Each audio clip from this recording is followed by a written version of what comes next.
Yo, yo, yo, what is up, everybody? How we doing today? How's everyone, Raider Nation? How we doing? Welcome to One-on-One. Autumn Windbags, your boy Soto, here on a Saturday at noon, like we do. Exciting times, everyone's excited for the off season, all the pickups, what we got going on. Yeah, man, I'm excited for today.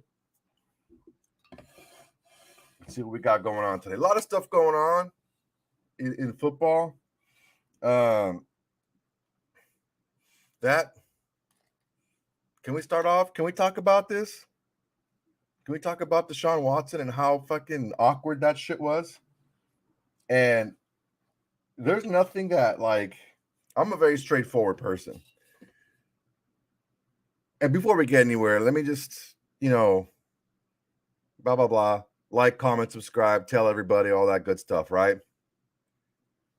That's right, Matt. That's right. Let's go. So, can we talk about how awkward that fucking Deshaun Watson press conference was? And then how even more awkward that the ownership, the Haslams, was. It's like, oh, I'm sorry, we're out of the country. We had a vacation plan. I mean, we had something planned that we couldn't get rid of. Bro, that shit was awkward as fuck. I was at work and I was watching it while I was working, and I'm just like, ooh, God. The most pressing questions for me, the most pressing questions for me that were asked were, if he wasn't such a good player, would you have signed him? Right? That was a good question, I thought. That one was one. That one was asked of the GM. And another question was to the owners when someone asked,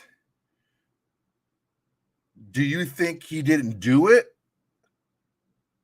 Or do you think he won't do it again? And they didn't answer it. I mean, no one answered anything, really. And there was some questions there that could have been answered that weren't, under the guise of an ongoing investigation. It was just really, oh, dude. If you haven't seen it, after you watch this show, of course, I'm sure it's all over the damn place. Go watch it. I felt uncomfortable. I felt like I needed to take a shower. Like, I was like, Now, here's the deal. Far be it from me to convict or crucify somebody without evidence. I'm a firm believer of, hey, you know what? We don't know what happened. Let's wait for the evidence to come out, type of thing. It doesn't mean I can't be wary, right? If while OG was going through his trial, I wasn't about to invite him over my house, even though he wasn't convicted yet, or the trial was still going on. There's some limits of the benefit of the doubt I'm willing to give somebody. But yeah, man, that Watson presser was cringe, dude. It was way cringe. And how prepared, I mean, it's one thing to be prepared for a press conference, right? But if you want someone to come off genuine, give them an outline, right? Give them like parameters, like, hey, this is what you want. This is the message you want to push across, right? And say, like, look, from what you're telling me, this is the narrative. This is the truth. This is your truth, right?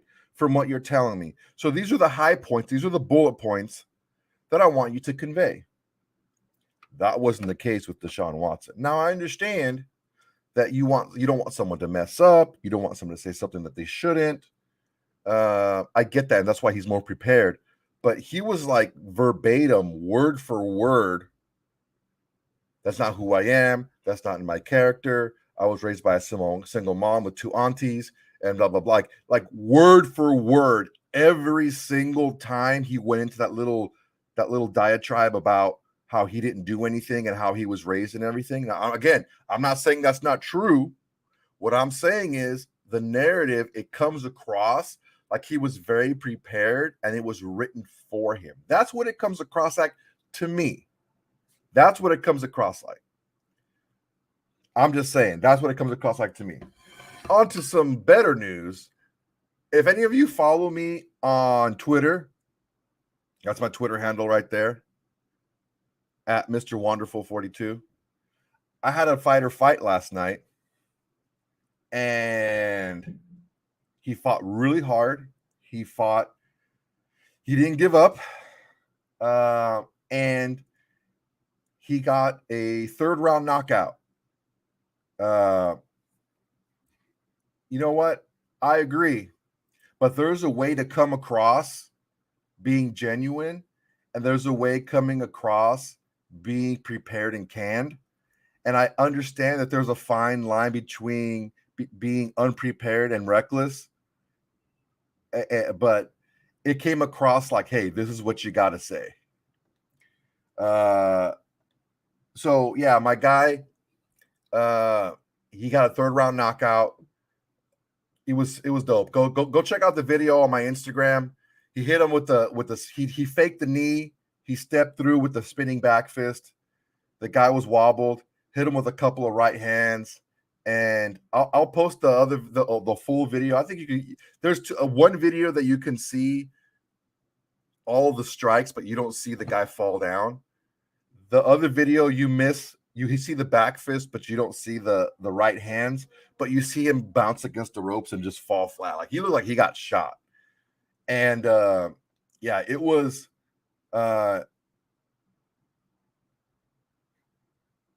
rough, man. It was rough. Okay, Dark Side, here you go. He didn't really listen throughout the fight, which is, I mean, I would like to say it's not normal.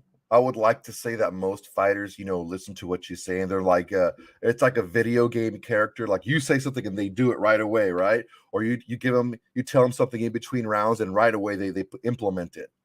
That's what you see a lot of times in like high-end fighters who've been fighting for 5-10 years, right? My guy has been fighting for a couple of years only, and he's a talented fighter. He's a good fighter.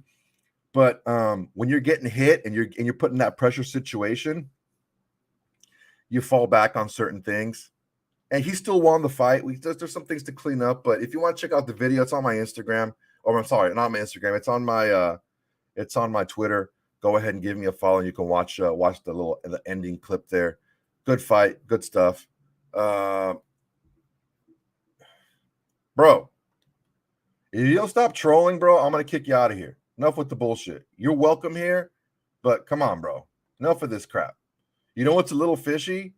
You giving up your fucking franchise number 1 wide receiver for a fucking sack of magic beans. That's what's fishy. So chill. All right. So, KO victory, great fight. One thing I want to talk about now is we have a short put up on our YouTube page. Mayock breaks his silence on the Dan Patrick show. If you haven't seen this is another video you got to watch. Okay. Mayock was on the Dan Patrick show, and he was talking about a lot of different things about, his continuing relationship with John Gruden, stuff that he did as a GM, his philosophy as far as, about players and development and drafting and stuff like that. It gave you a really big glimpse into how he views draft and how he lacks value, how he really diminishes value in a draft. And you can really tell that he doesn't really give a shit about value. So let's go through this a little bit. Now, Dan Patrick hit him with it. He said, "Why are you no longer the GM? Like, why were you fired?" And like anyone else, I shouldn't say that. Not anyone else. Like most people who are unaware and who are not willing to take responsibility for their own actions. And Mayock did come across super bitter in this interview.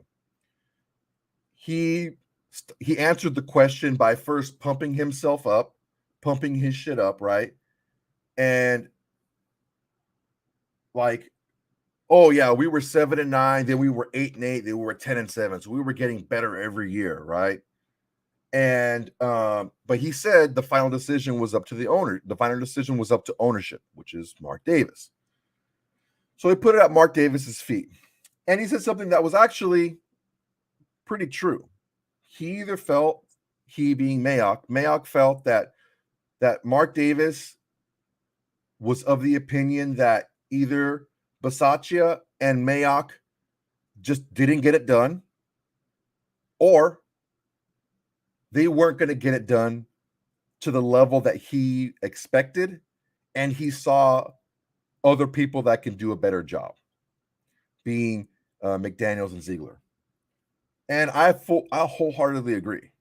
I don't know that he can say definitely that Bisaccia and Mayock didn't get it done because they had a good season. They went to the playoffs. They took the eventual Super Bowl runner-ups down to the final play. But you have to project as well. You have to project moving forward. Are these guys, being Mayock and Bisaccia, what's their ceiling? How do they project moving forward? And does that projection get me closer to where I want to be? Of course, the ultimate goal is to win Super Bowls. You want to win one every year. That's the goal. The issue is, realistically, you can't win one every year. So a more realistic goal from the management, since of course the players want to win every year, is how do I get myself to be in a position to be in the running at the end of the year for a Super Bowl every single year? How do I get myself to be in that upper echelons of franchise every single year? That's the question. Davis obviously didn't feel like Mayock and Bisaccia were the guys. Here's the deal. Mayock failed to mention the hundreds of millions of dollars wasted by his high-priced free agents and by his early round draft picks that were complete busts. That's big money that they're wasting and time that they're wasting. He wants to highlight, I found a gem in Hunter Renfrow, I found a gem in Max Crosby, but you whiffed on the high price stuff. See, this is the thing, is that's where the value comes into play. Yeah, you're paying these 5th round, 4th round picks hardly anything, and they're well outproducing that draft position and contract. But then at the same time, you're wasting a ton of money on these underproducing or sometimes non-producing players. So you can't say one without saying the other. And with him focusing on just what he did well and not saying, you know what, there's some things we did well, some things we could have done better. I looked at myself. I looked at, I took a hard look at my role and some of the big misses we had that didn't perform up to expectations. And the buck stops with me. I'm the GM. I had to take the fall for that.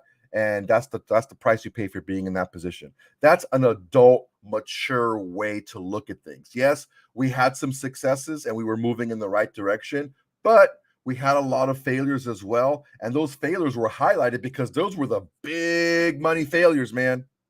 The big money failures. And he failed to even look at it. And here's the deal. There's a reason why Rocky was such an amazing story, because that shit doesn't happen. You don't get a no-name boxer that beats the best boxer in the world. You don't get that shit. That's why St. Peter's or whatever the fuck they're called is a big deal right now in the NCAA tournament, because that shit just never happens the first time a 15 seed made it to the Elite Eight. It doesn't happen. That's why it's such a big deal. But if you're Raider Nation out there, tell me, Raider Nation, do you want to be St. Peter's?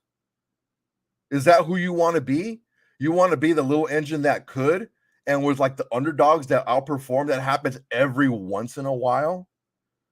Is that who you want to be? Or do you want to be the powerhouse that goes in there that's expected to win? What's wrong with being Apollo Creed? What's wrong with being the better person, the better fighter, the better team? What's wrong with being that? M85, you're right. Ain't no one got time for the Cinderella story, bro. Ain't no one got time for that shit.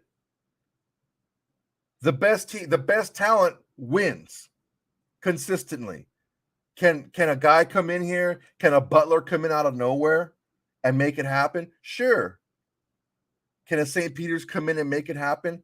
Sure. Very rarely, very seldom, more often than not, you see one of these, and then you see a top 1, 2, 3, 4 seed, something like that, make it to the Final Four.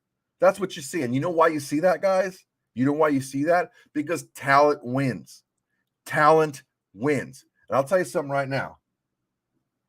This new regime has bought in better players under better contracts with a better scheme. That's what this new regime has brought in, okay? The Adams and Jones transactions, Mayock wouldn't have done that shit. Mayock would not have been able to get that shit done. I'm sorry. There's something to be said. If you're a GM, that's a cutthroat business.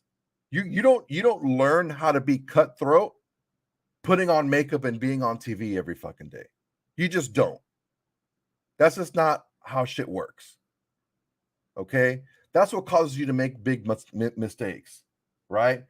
If Mayock was still here, he would have overpaid Hunter Renfrow already, right?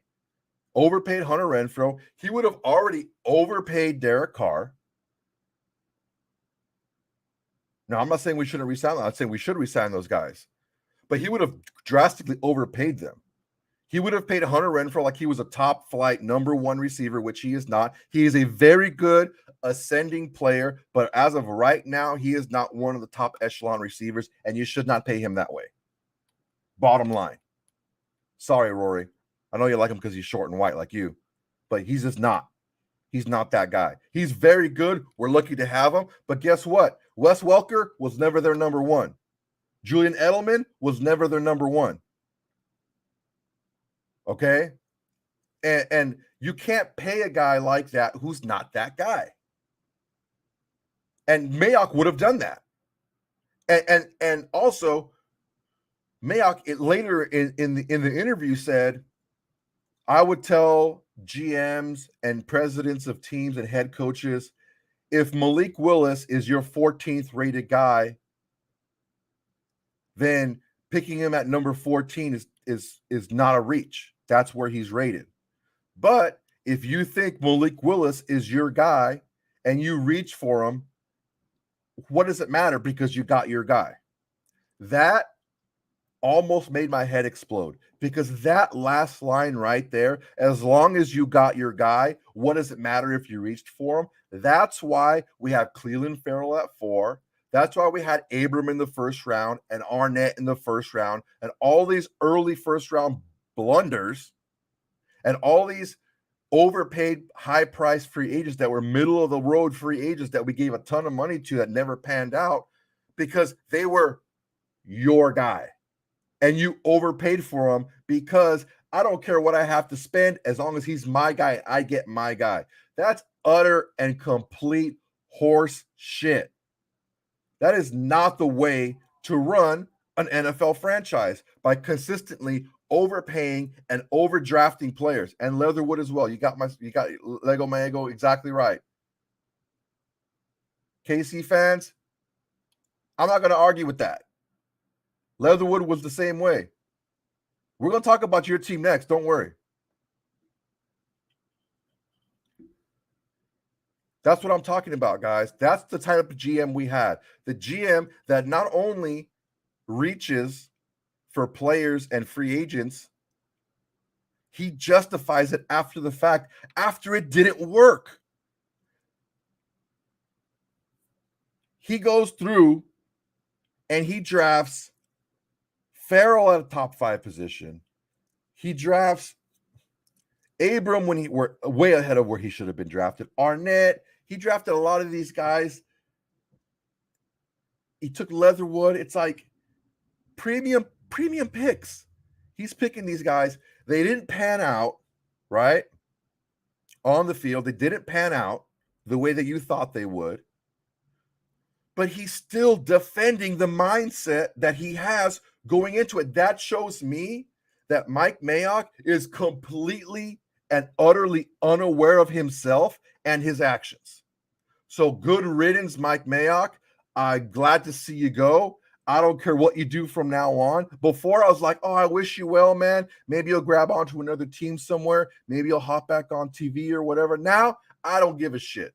Do whatever the hell you want because you are a clueless fuck. You're a clueless fuck is what you are. After all these blunders you've made in the first round, of all these high-priced free agents costing Mark Davis hundreds of millions of dollars with your fucking mistakes, you're still going to sit back and defend your viewpoint that no matter what you do, as long as you get your guy, it doesn't matter if it's a reach. The fuck out of here with that bullshit. Okay. God damn it, Jack. Do we want to go there? Do we want to go there?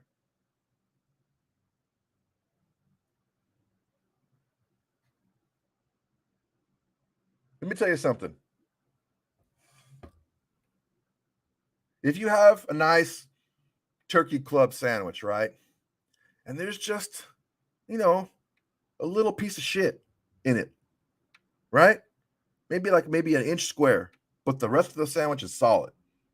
Thick bacon, nice and crispy, avocado, got the nice cheese, lettuce, tomato, toasted sourdough bread, ready to rock.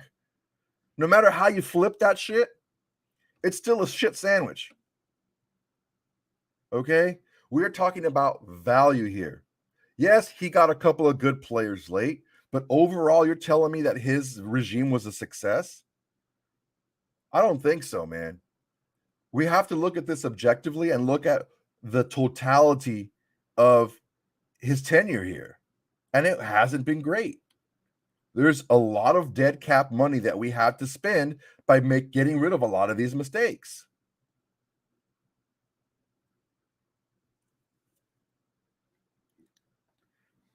Lillian, relax. I'm talking Raiders. What the hell? Chill. I'm talking Raiders right now. Jesus Christ. What the hell's wrong with you people today? All right. Humble actually said, I was in denial for a while, but I think he was a trash GM. I'll just say it. I don't think it was just all Gruden making the draft picks. Also, I don't think Mayock had the knowledge to be a good GM when it came to contracts either. I think there were some reckless decisions made, and he just wasn't the guy. I couldn't have said it better myself. David Mazzini said, no, Mike, you squandered a literal treasure trove of premium picks, props for hitting on the Crosby pick, and nothing else. Well, he did get Hummer Renfro as well. Scrap Life Trash to Cash, that's his handle, says, he missed on so many picks, trash GM. All the moves made by this new regime would have never happened with Mayock and Gruden, and I agree. So,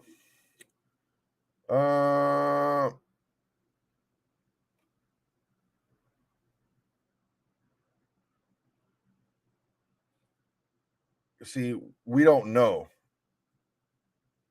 We don't know. That's the thing, is we're assuming. Are you telling me? Jack Kenna says, Soto, the nation knows John Gruden had full control with first round picks and player personnel. Mayock had the fourth best draft last season from PFF. So grain of salt probably. Mayock brought a person from the Colts for contracts. Look,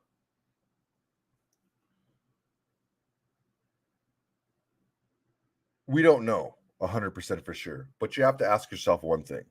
Do you see John Gruden doing a lot of research on all these draft eligible players? Do you see him doing that? I don't. I really don't. I see him being in there like, I'm going to drop this play and this guy and that guy. That's what I see him doing. Maybe he watches a tape on a couple of guys that he's shown by Mayock. But look, after all, overall, it just hasn't been great. Okay, don't get caught in recency bias, because a lot of these signings and a lot of these draft picks, it's been years in the making, and that's why we're having to make those splash signings now, because we don't have those players already on the roster that we should have drafted in the first round already. Plain and simple. Paige Pelican. Now, this is a long post. The reason I'm going to read it is because a female wrote it, and we don't have very many female fans. So when you chime in here and you want to talk, I'd like to give you guys Lillian, I love you too, girl. I want to give them the floor. So Paige Pelican says this. I think a key problem was that Gruden refused to fire his best friend, Paul Guenther, when he should have. That was a key problem, I agree. Gruden and Mayock did swing for the fences on some of those defensive names in the first 2 years, Joyner, Littleton, Quite, etc. I remember being so excited to see Joyner in the silver and black, but Gruden's inability to let go is a huge flaw in his management style, and our defense suffered for it. I was more excited for Quite and Joyner. Littleton, I was never really high on Littleton, mainly because I was like, dude, this guy was balling, but he had the best player in the NFL, let alone the best defensive player. I think he's the best player in the NFL. Aaron Donald getting legitimately triple teamed every play. I can make tackles with my defensive tackle getting triple teamed every play. Consider how Crosby talked cryptically about Guenther's defensive sets on Bussin' with the Boys, confusing minimal effort into put into teaching the young guys' system, and not enough repetition in practices week to week. That speaks volumes to me. Consider how excited the defensive players were to work with Bradley last year. Was the defense perfect? No, it still needs a lot of work. But even players like Abram took a big step forward when they were trained properly and used right. Again, I am so mad, at Gruden for wasting precious years of our good rookie contracts, Renfro, Crosby, Jacobs, with bad decisions, system in place. Also, she finishes by saying, I'm so glad to have adults in the front office now. I have hope that Ziegler and McDaniels will be cutthroat when it comes to the coaching staff and decisions. So here's the deal. What I think is we have to look, since we don't know who had the majority of control and who was necessarily making the decisions, because Mayock was talking that like Arnett was his guy and that Leatherwood was Tom Cable's guy. So all you have to do is convince Gruden that this is your guy and then get him excited about him. And Gruden's be like, yeah, let's do it. Yeah, he's a grinder. Let's get this guy.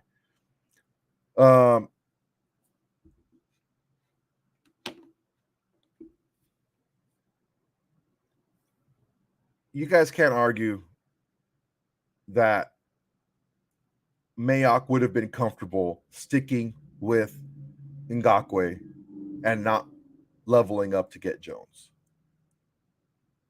We have to be clear on that, right? We have to be in agreement that Jones is just a better player than Ngakoue. Like the thing that Ngakoue does best, like the one thing he does really well, right? Jones does better. Plus, he does everything else better too.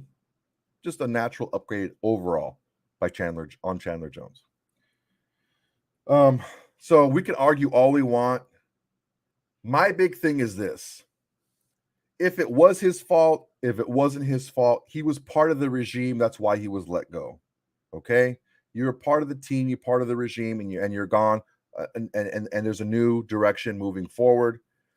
The part that gets me is after all these mistakes that were made in free agency and early in the draft where you have to spend big money on these players, right? He's still not willing to accept responsibility for those mistakes. That's the bottom line coming from me. I think it's horseshit. I think you have to be an adult about this and be humble about it. And you can still toot your own horn. Yeah, we were getting better, but ultimately there was a lot of mistakes made.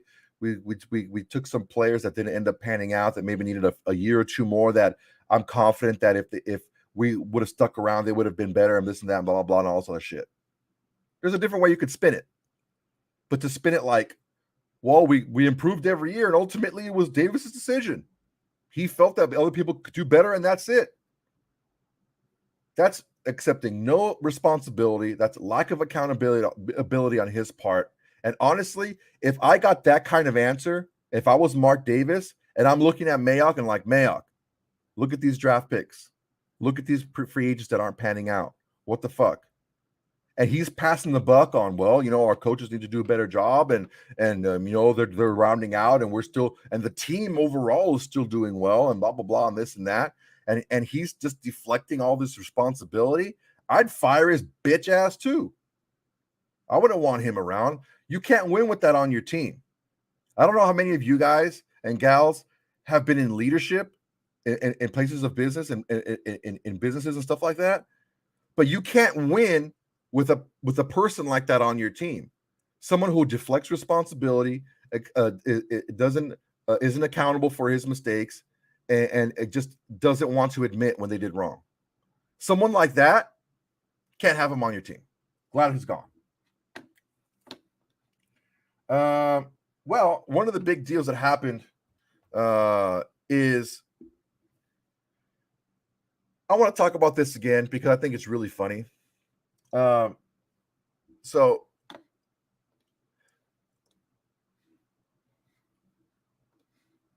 the Adams ripple effect.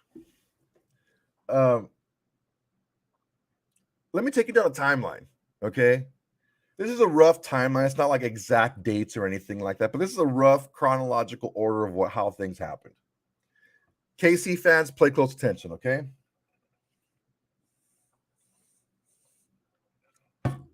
Send all your hate mail and hate tweets to former Texans head coach Bill O'Brien, because that's how it all started.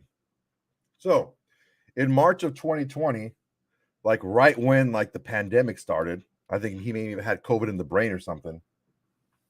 Bill O'Brien, for whatever reason, hastily trades away his best player in DeAndre Hopkins from Houston to Arizona. Now, why is that significant? Because as soon as he lands in Arizona, Arizona then signs him to an extension because they don't want to have him for just 1 year. They want to extend him, and he signs a roughly $21 million a year contract. A little bit more, but roughly $21 million a year. Fine. Davante Adams in 2021, it was his last year of his contract. So he's thinking, okay, after the 2020 season, I'm going to go ahead and renegotiate my contract, but I want to get paid more. I want to be paid as the top receiver in the league, which is usually how it happens. He was the next main guy up. Green Bay doesn't extend him. Lets him go through the last year of his contract, right? Plays out his final year of his deal. Green Bay then places the franchise tag on Davante Adams, putting him on the back burner so they, being the Green Bay Packers, can deal with Davante Adams and his contract. Instead of dealing with Davante Adams' contract, who was up that year, they make Aaron Rodgers the highest paid player in the NFL. Okay. Now, during this time where all this stuff was happening with Rodgers getting his contract and and Green Bay franchise tagging Davante Adams. Kansas City and Drew Rosenhaus, who's a representative of Tyreek Hill, were working on a deal. They had been working on a deal for a long time, right? They had been working on a deal for, quite some time in the offseason.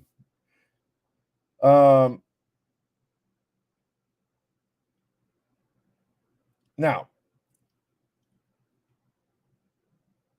Adams says he's not going to play for the franchise tag, and they put a trade together for the Raiders, but they want to make sure, being Adams wants to make sure that there's a good contract in place. So once he's traded, then the deal is done.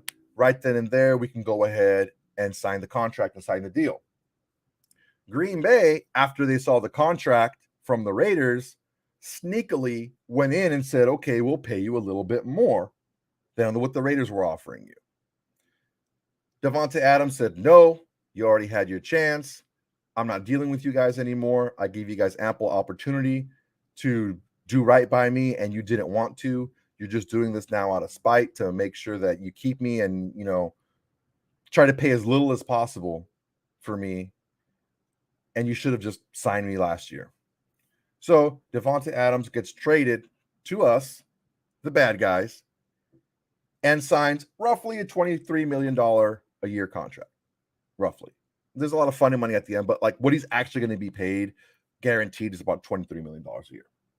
Okay. After Adams signs his deal, Hill and Rosenhaus, who had already agreed in principle to a contract, they're just kind of like fixing all the language and shit. We're like, ooh, hold on a second. The market's changed, and we need to go up a little bit. So what we know is Hill's contract that was tentatively agreed to had to be somewhere in between what Hopkins was making and what Davante Adams signed for. Okay. Now, Hill wanted more. He wanted to be the top guy because he was the next guy up. The Jets actually had the best deal agreed to in place, but Hill didn't want to go to the Jets. So he had to wait it out for a little while until Miami came up. And then finally, Hill gets traded to Miami and signs a roughly $25 million deal. Now, why did Miami have to wait? Well, they were already in contract negotiations with the guy. I don't know, maybe you heard of him, Teron Armstead, probably one of the best left tackles in the league. Yeah, that's what happens. That's what happened. So thank you, Bill O'Brien, for knocking that first domino over and causing all this stuff to happen, which eventually ended up in Tyreek Hill being traded away from the division to someone else far, far away. Okay. All right. Random BS here. Let's get some random BS going because I like listening to you guys. I like what you guys have to say. So Dark Side of the Sun podcast writes, Renfrow actually had the highest catch percentage in the league this past season. I believe Adams was 4 or 5. I think this may have been in response to my claim that Adams was a bigger, faster, better hands receiver with the same route running ability as Renfrow, and I'm sticking to that. So, yeah. Gordy Frazier says, is it just me that dislikes giving away half the farm for a wide receiver that will be facing the down in 2 years, facing the downturn maybe, or trending down in 2 years? I don't know. Proofread your shit, guys. Exciting signing, but these things often don't really work out. Hope I'm wrong. Well, Gordy, don't fret. There's 2 ways to look at this thing. The first way is, yeah, you're spending draft capital on a player who's not super young and whose apex of his career is closer. Like the end of his career is closer than the beginning of his career, right? But you have to look at something like this.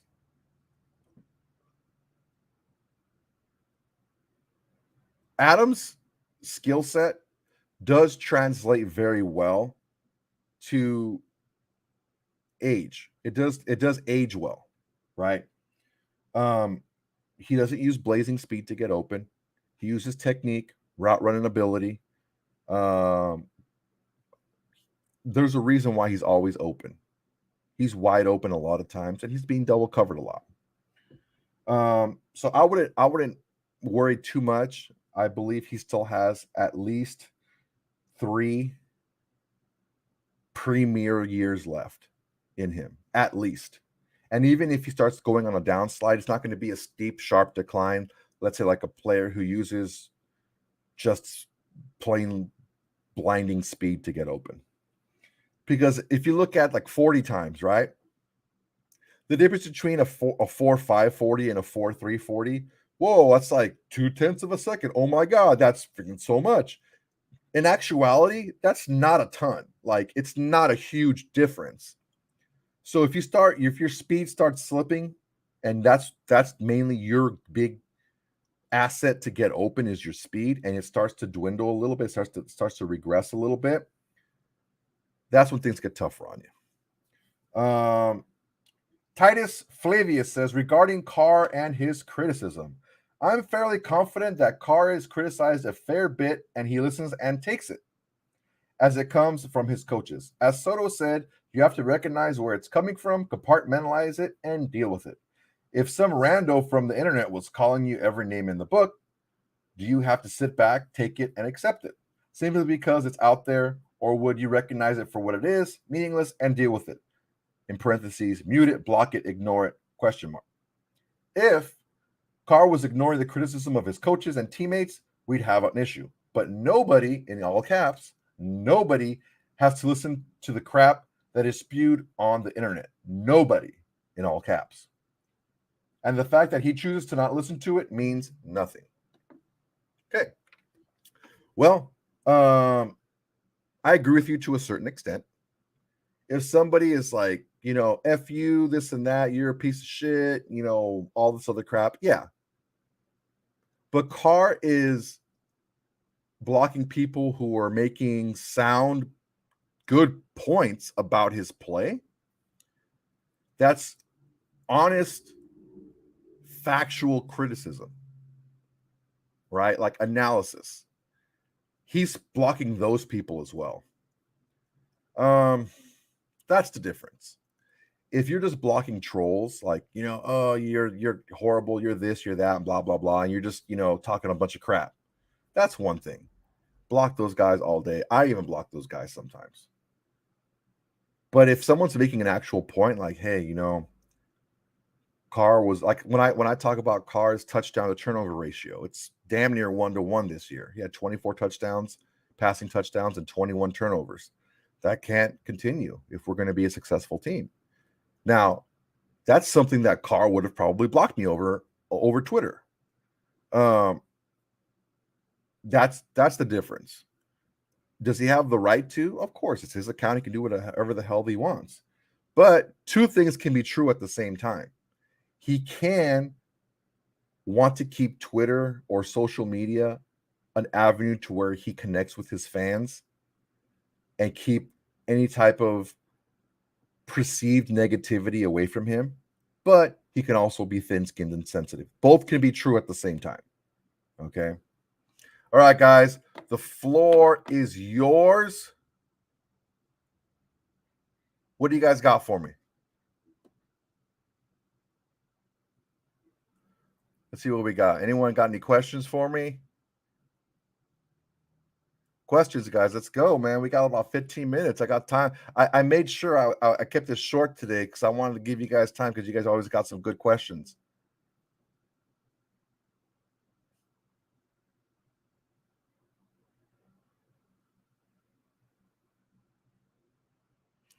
Uh-oh. Come on, guys. You guys are failing me here. What's up? No questions? We're all good? We're all done here? Well, I'll tell you one thing that I was thinking about. I was thinking about what is the next move moving forward. We've seen a lot of trolls on Twitter, especially, really kind of hinting at a Tyrann Mathieu, Stephon Gilmore signing for quite some time now. We signed Daron Harmon, who basically is Tyrann Mathieu light. I don't know if he's quite as accomplished or quite as elite at high-end level as Tyrann Mathieu, but he does a similar thing. He can play both safety positions. He's very versatile. And he's the type of safety that Graham wants and needs in his system. And he's a veteran, and he can teach that secondary how to finish those plays and become playmakers, right? That's going to be a big plus for Mayock and a big plus for the rest of that secondary when you have a guy who has worked in the system, knows the system, and kind of be a kind of a general back there. Could we still add a Tyrann Mathieu or a Stephon Gilmore or maybe even both? Of course we can. Of course we can. But I think that hopefully I'm wrong, but I think the addition of Daron Harmon kind of maybe lessens the probability that we sign Mathieu as well, because they're pretty much the same player, although Mathieu is, a higher end player. Let's see what we got here. Are we keeping Chucky's son on the staff? Yeah, man. Nutty Raider Nate, did you not see that picture of 5'2" Deuce Gruden standing next to Chandler Jones? He looking like a freaking Muppet.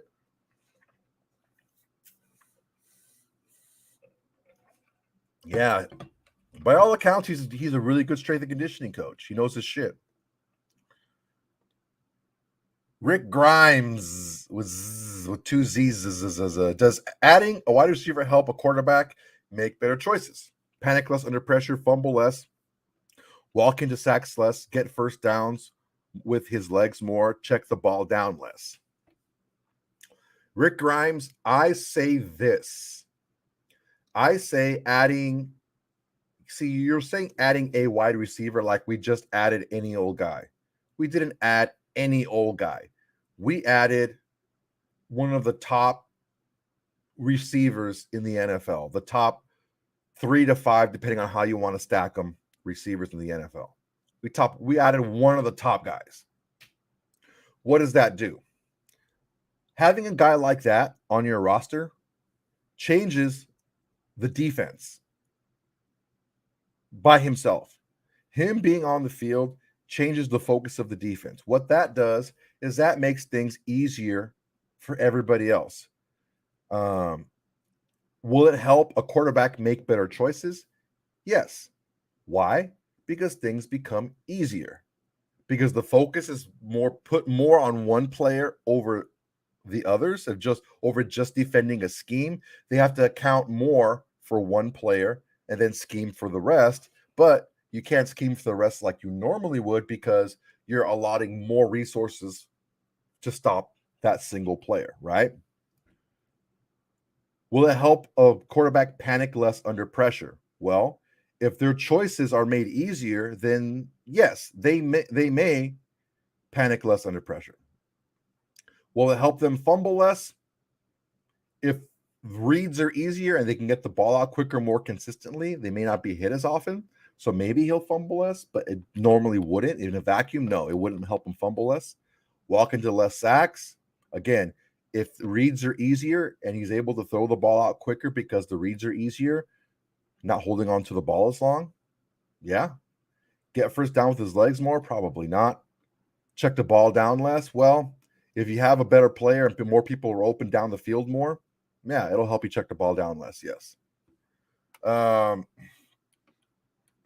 Let's see here. What else we got? I would prefer Mathieu over Gilmore. He hasn't finished the season in years. Gilmore does come with a significant injury risk. He's a little bit older as well, in a position that normally doesn't translate as well to age. I think safeties age a little bit better than corners do. I think he still has value. I don't know what that value is right now. I think what's going on is both Matthew and Gilmore are looking to see what kind of deals they're receiving from different clubs and what the market is. And I think what they're noticing right now is their market isn't as hot as they thought it would be. They're not being paid as those upper echelon guys. Normally, these guys that are free agents that have already completed their second contract, especially in these kind of positions where age doesn't really don't age well. Normally, they don't get those first contracts. Now, it's not to say they won't sign a big contract, because you have injuries, you have late cuts, you have certain things that have to happen on teams. But that's what you see happening right now, because there is a certain concern. Matthew is 31, I believe, 31. Does he want a 3 or 4 year deal? Maybe it's years, and maybe it's not always money, maybe it's years. Who knows? Gilmore does have that injury concern, and he's a little bit older as well.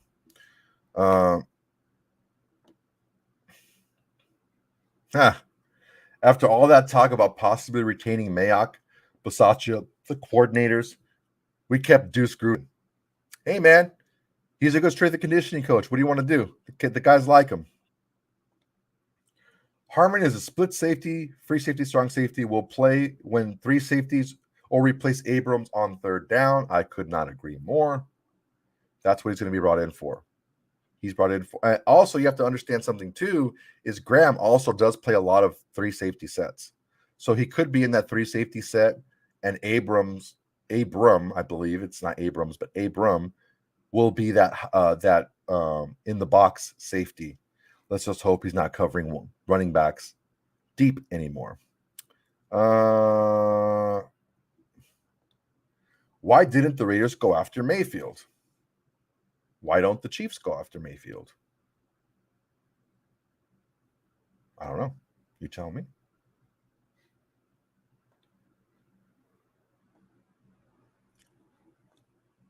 Jeff Garrison, my boy, Jeff. The O-line was pretty good towards the end of the season.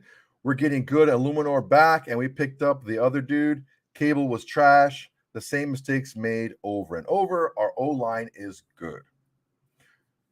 Okay. Our O-line can be good. Not diminishing that. We can't say that they're good right now because we haven't seen it. They have the potential to be better, of course. The fact that we saw some improvement over last year could be a couple of things, a combination of 2 different things. What percentage of one and the other they were, who knows?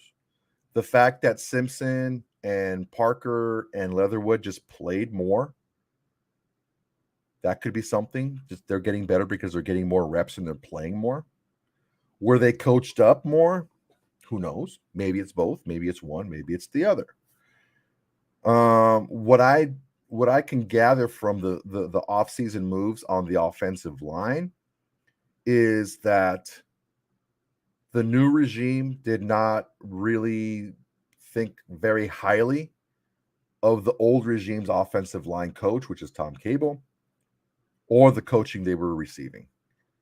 Because I believe this new regime feels they can coach up the current players on this offensive line to perform at a much higher level than they have performed previously. That's just my feeling. Could be right, could be wrong. I am very honored that Dave Ziegler would have taken time out of his day to listen to Little One-on-One time and comment.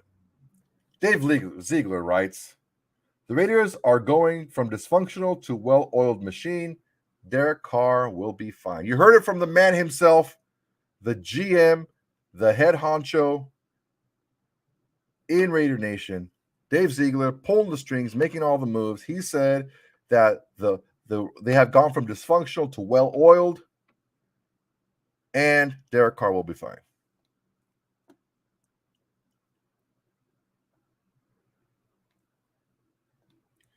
This guy can't read his comments while he talks.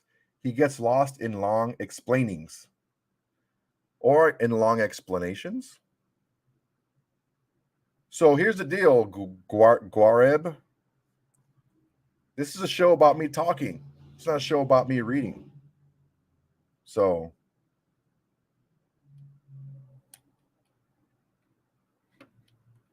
thanks for listening, by the way. Let's see.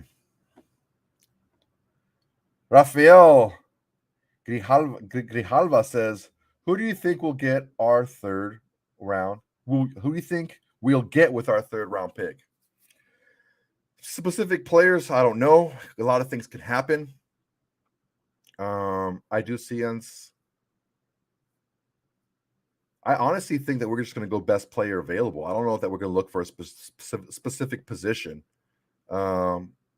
There's a lot of the offensive line is extremely deep, and so is edge rusher for all accounts, and wide receiver. Those are three very deep positions. So you can go one of different ways.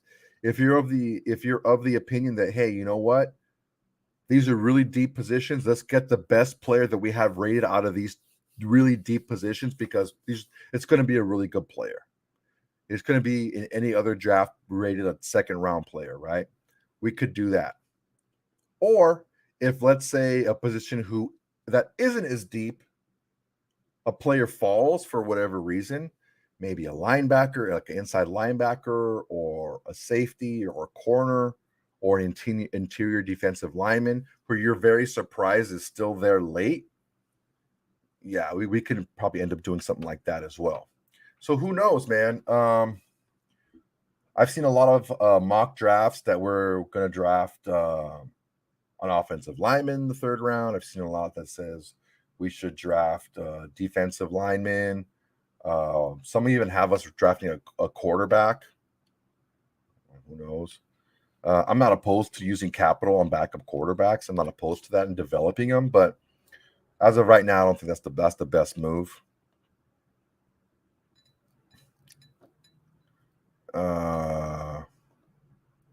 Soto is a knowledgeable person. Richard, I could not agree with you more.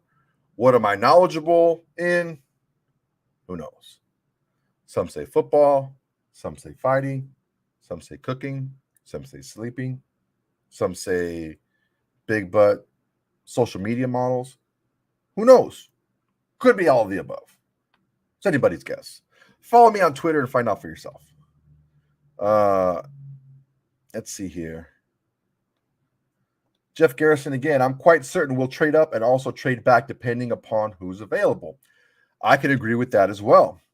The fact that we did lose a couple of picks. Now, here's the thing, Jeff. You just made something pop into my head, because there is so much depth in offensive line and in wide receiver.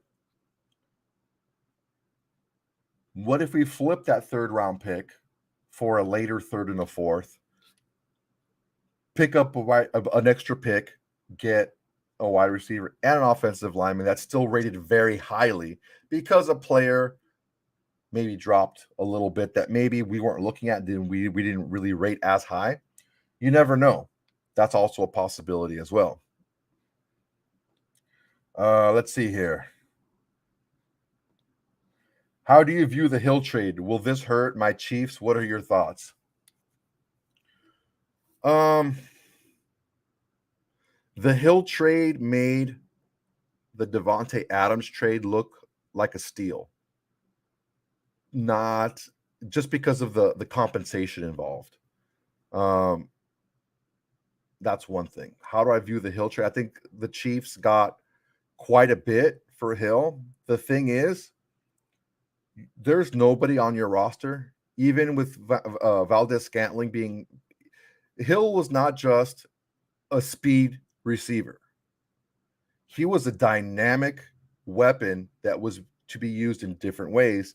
And just like Adams changed the coverage of defenses simply being on the field, Hill does the same thing.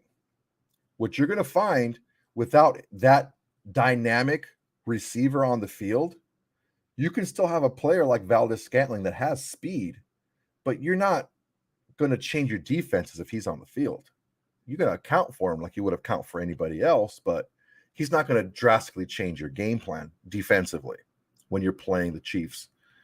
I feel like it could go one of two ways.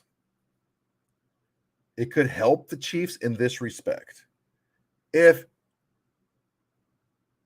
it helps Mahomes be a little less gunslinger and focusing so much on the off script plays and more on time, it could be a benefit. But what is that loss you're looking at? You're losing a dynamic player out of the division now. I think it's going to be a huge loss for your offense. I think the Chiefs are severely diminishing what it will do for their offense moving forward. A lot of their plays were quick strike. Like if they're down 21, 28 points in a game and they need to get a quick strike, who was it to? It was to Hill. He's no longer there.